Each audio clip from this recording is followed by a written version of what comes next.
Welcome back. இன்னைக்கு வீடியோவில் நம்ம பார்க்க போகிறது இந்த நெட்வொர்க் கிரியேஷன். நம்ம நெட்வொர்க் கிரியேட் பண்ண ஆரம்பிச்சாச்சு, நம்ம அவங்களோட பேச ஆரம்பிச்சாச்சு.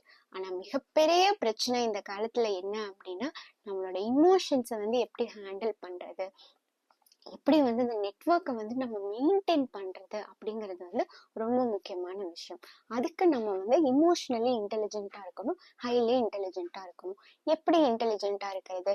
எனக்கு அவங்க சொல்கிறது ஹர்ட் ஆகுது, கோவம் வருது அப்படின்னா எடுத்தோடனே அந்த பிரச்சனை வராது. நீங்கள் ஜென்யூனாக இருக்கணும்னு நான் ஆல்ரெடி சொல்லிட்டேன். எப்படி ஜென்யூனாக இருக்கலாம் அப்படின்னு பார்த்தீங்கன்னா, அவங்க ஏதாவது சொன்னாங்கன்னா நீங்கள் ஆக்டிவ் லிசனராக இருக்கணும். நிறையா பிரச்சனைக்கு சொல்யூஷனே தேவையில்லை, அவங்க பேசுறத கேட்டா மட்டும் போதும் அப்படின்னு நிறைய பேர் சொல்லுவாங்க. எஸ்பெஷலி விமன் சொல்லுவாங்க. அந்த மாதிரி சுச்சுவேஷன்ல அவங்க ஏதாவது சொன்னாங்கன்னா உங்களோட டைமை கொஞ்சம் ஸ்பெண்ட் பண்ணி அவங்க என்ன சொல்ல வராங்க அப்படிங்கிறத கேளுங்க. ஒரு ஆக்டிவ் லிசனரா இருங்க. ஸோ தட் அவங்களோட பெரிய ஒரு ஸ்ட்ரெஸ் உங்ககிட்ட ரிலீஃப் ஆயிடுச்சு அப்படின்னாலே கண்டிப்பா அவங்க அவங்கனால என்ன சப்போர்ட் பண்ண முடியுமோ அதை உங்களுக்கு கொடுப்பாங்க. அடுத்து பாத்தீங்கன்னா எம்பத்தினா எல்லாத்துக்குமே தெரியும். அவங்க என்ன சுச்சுவேஷன்ல இருக்காங்களோ அந்த சுச்சுவேஷன்ல நம்ம இருந்தா எப்படி இருக்கும் அப்படின்னு திங்க் பண்றது.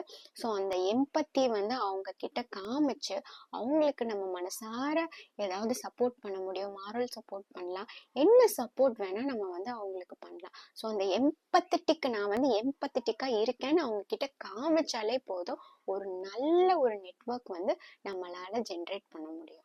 ஸோ நம்ம கிட்ட இருக்கிற ஒவ்வொரு கான்டாக்ட்லேயும், நம்ம கிட்ட இருக்கிற ஒவ்வொரு நெட்வொர்க்லேயும் நம்ம இமோஷ்னலி இன்டெலிஜென்ட்டாக பிஹேவ் பண்ணோம் அப்படின்னா, நம்ம கார் டிரைவ் பண்ணும்போது ஜிபிஎஸ் போட்டுட்டு கார் ஓட்டுற மாதிரி கரெக்டான பாத்தில் போய் கரெக்டான இடத்துல கரெக்டாக ரீச் ஆயிடுவோம். ஸோ ஹைலி இமோஷ்னலி இன்டெலிஜென்ட்டாக இருக்கிறது ரொம்பவும் நல்லது.